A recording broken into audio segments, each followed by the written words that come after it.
Welcome back to my channel. ఈ రోజు ఈ వీడియోలో మన టాపిక్ వచ్చేసి గవర్నమెంట్ స్కాలర్‌షిప్స్ గురించి అయితే మనం మాట్లాడుకుందాం. బీటెక్‌కి ఇంకా చాలా కోర్సెస్‌కి కూడా మనమైతే ఇందులో స్కాలర్‌షిప్స్ గురించి ప్రతిదీ డిస్కస్ చేసుకుందాం. ఇంచుమించు ఒక 7 స్కాలర్‌షిప్స్ అయితే ఉన్నాయన్నమాట. సో, అన్నీ నేను ఈరోజు ఈ వీడియోలో కంప్లీట్‌గా డిస్కస్ చేస్తాను. వీడియో ఎండ్ వరకు అయితే చూడండి. So, let's get started. So, ముందుగా అసలు స్కాలర్‌షిప్స్ గురించి అందరికీ ఎందుకు తెలియట్లేదు అనంటే ఇవే రీజన్స్. చాలా మందికి నాలెడ్జ్ ఉండదు. గైడెన్స్ ఉండదు. ఏ స్కాలర్‌షిప్స్ ఎవరికి సూట్ అవుతాయి అని చెప్పేవాళ్ళు ఎవరు ఉండరు. మన కాలేజెస్‌లో, మన స్కూల్స్‌లో కూడా మనకు చెప్పరు. ఈ స్కాలర్‌షిప్ మీకుంది అప్లై చేసుకోండి అని. మాక్సిమం ఆఫ్ ద కాలేజెస్‌లో చెప్పరు. సో, నెక్స్ట్ వచ్చేసి ఈ ఎలిజిబిలిటీ గురించే చెప్పాను కదా! అవేర్‌నెస్ మనకు సరిగ్గా ఉండదు. అండ్ దీనికి రిజల్ట్ వచ్చేసి ఏంటో తెలుసా? ఈ డబ్బులన్నీ మిస్‌అలొకేట్ అయిపోతున్నాయి. అంటే అవసరం లేని వాళ్ళకి డబ్బులెళ్ళిపోతున్నాయి. సో, మనం ఎలాగన్నా ఈ స్కాలర్‌షిప్స్‌కి అప్లై చేసామంటే ఎవరికైతే అవసరం ఉంటదో వాళ్ళకే వస్తాయి. సో, అన్నెసెసరీగా వేరే వాళ్ళు దుబ్బేసిన అవసరం లేదు. సో, మీరు వీటిలకి అప్లై చేయడానికి ట్రై చేయండి. ఇంకా కొద్దిగా టైం అయితే ఉంది వీటిలకి. సో, ఇయర్ మొత్తం అయితే ఉంటాయన్నమాట ఈ స్కాలర్‌షిప్స్. నేను ఈ కింద లింక్స్ కూడా పెడతాను. అంటే డైరెక్ట్ లింక్స్ కాదు. ఇలాగ బడ్డీ ఫర్ స్టడీ అని చెప్పి కొన్ని స్కాలర్‌షిప్స్ ఇవి వెబ్‌సైట్స్ ఉన్నాయి. సో, ఈ వెబ్‌సైట్స్‌లో మీరు గాని అప్లై చేశారంటే మీకు ఎలాంటి చార్జెస్ లేకుండా ఫ్రీగా అయితే అప్లై చేసుకోవచ్చనమాట. సో, ఆ వెబ్‌సైట్ మీకు కింద డిస్క్రిప్షన్‌లో ఇస్తాను. సో, ఫస్ట్ స్కాలర్‌షిప్ వచ్చేసి central sector scheme of scholarships అనమాట. సో, ఇదేంటంటే మనకి టోటల్ 82,000 స్కాలర్‌షిప్స్ అంటే అంతమందికి స్కాలర్‌షిప్స్ అయితే ప్రొవైడ్ చేస్తాయన్నమాట. సో, దీనికి ఎలిజిబిలిటీ క్రైటీరియా వచ్చేసి ఏంటంటే మీకు మీ ఇంటర్ సెకండ్ ఇయర్‌లో మినిమమ్ 80% అయితే ఉండాలన్నమాట. అండ్ నెక్స్ట్ వచ్చేసి మీరు అండర్ గ్రాడ్యుయేట్స్‌లో గాని, పీజీలో గాని జాయిన్ అయ్యి ఉండాలి. అండ్ మీ ఫ్యామిలీ ఇన్‌కమ్ వచ్చేసి 8,00,000 కన్నా తక్కువ ఉండాలి పర్ ఇయర్. అండ్ మీకు స్కాలర్‌షిప్ ఎంతొస్తుందంటే 10,000 పర్ ఇయర్ అయితే వస్తదనమాట. ఇది తక్కువే. బట్ మన కాలేజ్‌లో మనకైతే ఖర్చులుంటాయి కదా! వాటిలకి జస్ట్ పాకెట్ మనీ కిందన 1 ఇయర్‌కి ఇది ఉపయోగపడతదనమాట. అండ్ ఈ ఫస్ట్ 3 ఇయర్స్ మాత్రమే 10,000 పర్ ఇయరు. నెక్స్ట్ మనకి ఫోర్త్, ఫిఫ్త్ ఇయర్ అంటే ఇంటిగ్రేటెడ్ కొంతమంది చదువుతారు కదా! సో, వాళ్ళు ఫిఫ్త్ ఇయర్ గూడా. సో, అలాగా మనకు ఫోర్త్ ఇయర్ అయితే 20,000 వస్తది బీటెక్ చదివే వాళ్ళకి. సో, ఇది మీరు ప్రతి ఒక్కళ్ళు అప్లై చేసుకోవచ్చు. డిగ్రీ వాళ్ళు, బీటెక్ వాళ్ళు ప్రతి ఒక్కళ్ళు ఎలిజిబులే. ప్రతి అండర్ గ్రాడ్యుయేట్ అప్లై చేసుకోవచ్చనమాట. మీకు మినిమమ్ 80% అయితే ఉండాలి 12థ్ క్లాసు. నెక్స్ట్ వచ్చేసి మోమా స్కాలర్‌షిప్ మైనారిటీ అఫైర్స్ అనమాట. సో, ఇది ముస్లిమ్స్‌కి, సిఖ్స్‌కి, క్రిస్టియన్, బుద్ధిస్ట్, జైన్ వీళ్ళందరికీ ఇది ఎలిజిబుల్ అవుతదనమాట. మీకు అప్ టు 24,000 అంటే ముందు మనం మాట్లాడుకుంటే 10,000 కదా! సో, ఇదొచ్చేసి మనకి 24,400 పర్ ఇయర్ అయితే వస్తదనమాట. సో, దీనికి కూడా మీరైతే అప్లై చేయడానికైతే ట్రై చేయండి. ఈ కేటగరీస్‌లో ఉన్నవాళ్ళు లైక్ వీళ్ళు ఉన్నారు కదా! సో, ఇక్కడ రిలీజియస్ అయితే మెన్షన్ చేశారు కదా! వాళ్ళు అప్లై చేసుకోవడానికైతే ట్రై చేయండి. సో, నేను దీనికి కూడా లింక్ అయితే కింద ప్రొవైడ్ చేస్తాను. అండ్ నెక్స్ట్ వచ్చేసి థర్డ్ స్కాలర్‌షిప్ వచ్చేసి prime minister scholarship scheme. So, ఇది వచ్చేసి ఏంటంటే మీకు వీటి తాలూకా ఎలిజిబిలిటీ క్రైటీరియా అయితే ఇదనమాట. అండ్ నెక్స్ట్ వచ్చేసి 5,500 స్కాలర్‌షిప్స్ అంటే ఇంతమందికి వీళ్ళు ఈ స్కాలర్‌షిప్ అయితే ప్రొవైడ్ చేస్తున్నారు ప్రతి సంవత్సరం.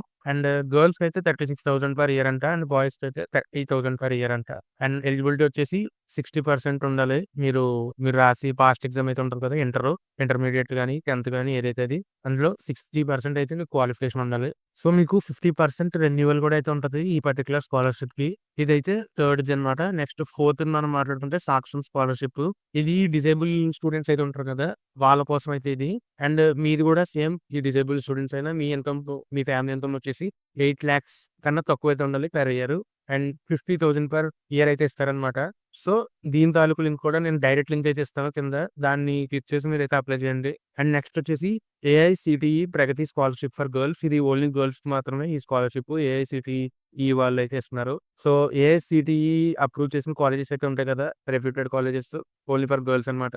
సో, వాళ్ళ ఇన్‌కమ్ కూడా 8,00,000 కన్నా తక్కువైతే ఉండాలి పర్ ఇయర్. అండ్ వీళ్ళొచ్చేసి 5,000 స్కాలర్‌షిప్స్ అయితే ఇస్తారు ప్రతి సంవత్సరం. సో, మీకైతే అప్ టు 50,000 పర్ ఇయర్ అయితే వచ్చే ఛాన్సెస్ అయితే ఉంటాయన్నమాట. ఈ స్కాలర్‌షిప్ మీరు ఎలిజిబుల్ అయితే. సో, మీరు గుర్తుపెట్టుకోవాల్సింది ఏంటంటే మీరు దేనికి ఎలిజిబుల్ అవుతారు అని చెప్పి దానికైతేనే అప్లై చేయండి. ఉన్నాయి కదా! అని చెప్పి ప్రతి స్కాలర్‌షిప్‌కి అయితే అప్లై చేయకండి. ఓన్లీ మీరు కొన్ని స్కాలర్‌షిప్స్‌కి మాత్రమే అప్లై చేయగలరు. మీరు 1, 2 స్కాలర్‌షిప్స్‌కి అప్లై చేశారు అనుకోండి. అలాగా చేశారంటే మీకు అప్రూవల్ దొరకదు. మీరు ఫస్ట్ ఒకదానికి అప్లై చేయండి. దానికి అప్రూవల్ రాకపోతే ఇంకోటి అప్లై చేయండి. అంతేగాని ఒకేసారి 2, 3 అప్లై చేశారంటే మనం ఏదో స్పామ్ గాని చేస్తున్నామో అనుకుంటారు. సో, ఇది మీరు గుర్తుపెట్టుకోండి. ఇప్పుడు ఇది గర్ల్స్‌కి అయితే చెప్పాం కదా!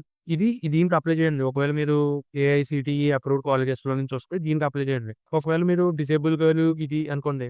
ఫస్ట్ మీరు డిజేబుల్‌కి ఎక్కువ గర్ల్స్ డిజేబిలిటీ ఉంది అంటే దానికి అప్లై చేయండి. ముందు చెప్పాం గదా! దీనికి అప్లై చేసిన తర్వాత రాకపోతే దీనికి అప్లై చేయండి. అంతేగాని ఇలాగ ఉన్నాయి కదా! కేటగరీస్ అని చెప్పి ప్రతి దానికి అప్లై చేసేయకండి ఒకేసారి. అండ్ నెక్స్ట్ వచ్చేసి PM special scholarship scheme. So, ఇది స్టూడెంట్స్ ఎవరైతే జమ్మూ అండ్ కాశ్మీర్ నుంచి, లడాక్ నుంచి ఉన్నారో వాళ్ళ కోసం ఇది. సో, మీకు స్కాలర్‌షిప్ ఎంతొస్తుందంటే జనరల్‌గా అయితే 30,000 మెడికల్‌లో చదువుతున్న వాళ్ళకైతే 3,00,000 ఇంజినీరింగ్ చదువుతున్న వాళ్ళకైతే 1.25 లాక్స్ అయితే ఇస్తున్నారు. అండ్ 1,00,000 అయితే మెయింటెనెన్స్ అలవెన్స్ అంటే లైక్ హాస్టల్‌కి అది అయితే ఉంటది కదా! హాస్టల్‌కి, మెస్‌కి వాటికి కూడా అయితే ఇస్తున్నారనమాట. సో, ఒకవేళ మీరు ఈ లొకాలిటీ నుంచి ఏమన్నా బిలాంగ్ అయితే ఈ స్కాలర్‌షిప్ కూడా అప్లై చేయడానికి అయితే ట్రై చేయండి. అండ్ నెక్స్ట్ లాస్ట్‌దొచ్చేసి మనకి ఓఎన్‌జీసీ స్కాలర్‌షిప్ అనమాట. సో, ఈ స్కాలర్‌షిప్‌లో మనకి 2,000 స్కాలర్‌షిప్స్ అయితే ఇస్తున్నారు ఎవ్రీ ఇయర్. అండ్ నెక్స్ట్ వచ్చేసి ఇది ఇంజినీరింగ్ వాళ్ళు, ఎంబీబీఎస్, ఎంబీఏ ప్రతి వాళ్ళైతే అప్లై చేయొచ్చు. సారీ, ఇది మన ఇన్‌కమ్ వచ్చేసి ఎస్సీ, ఎస్టీ వాళ్ళైతే 4.5 లాక్స్ అయితే ఉండాలి. అండ్ జనరల్ ఓబీసీ వాళ్ళకైతే 2 లాక్స్ కన్నా తక్కువ ఉండాలి. అండ్ మీకు పర్ ఇయర్ 48,000 పర్ ఇయర్ అయితే వస్తుందన్నమాట. ఇది మన ఇన్‌కమ్ అనమాట. మీ ఫ్యామిలీ ఇన్‌కమ్ దీనికన్నా తక్కువ ఉంది అంటే, అంటే ఇక్కడ నెంబర్ ఉంది కదా! ఈ నెంబర్ కన్నా తక్కువ ఉండాలి. అప్పుడు మీకు ఈ స్కాలర్‌షిప్ అయితే వస్తదనమాట. సో, పర్ మంత్ 4,000 మీ అకౌంట్‌లో పడతది. అంటే అప్పుడు సంవత్సరానికి 48,000. సో, ఇలాగనమాట. సో, ఈ స్ట్రీమ్స్‌లో ఉన్న వాళ్ళందరూ మీరు దీనికి eligible. And me family income వచ్చేసి దీనికన్నా తక్కువ ఉండాలి. సో, ఇవి స్కాలర్‌షిప్స్. వీటి తాలూకు లింక్స్ కింద డిస్క్రిప్షన్‌లో అయితే నేను ప్రొవైడ్ చేస్తాను. అవి చూసి మీరు డైరెక్ట్ లింక్ ద్వారా మీరు రిజిస్టర్ అయితే అవ్వండి.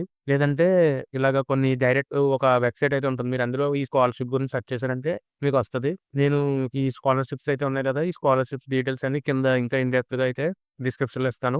And that's it for this video. మీకు ఇంకా ఎలాంటి డౌట్స్ ఉన్నా కింద కామెంట్స్‌లో చెప్పండి. వాటిని నేను ప్రతిదానికి రెస్పాండ్ అయితే అవుతాను. And that's it for this video. వచ్చే వీడియోతో మళ్ళీ కలుద్దాం. Take care. By by.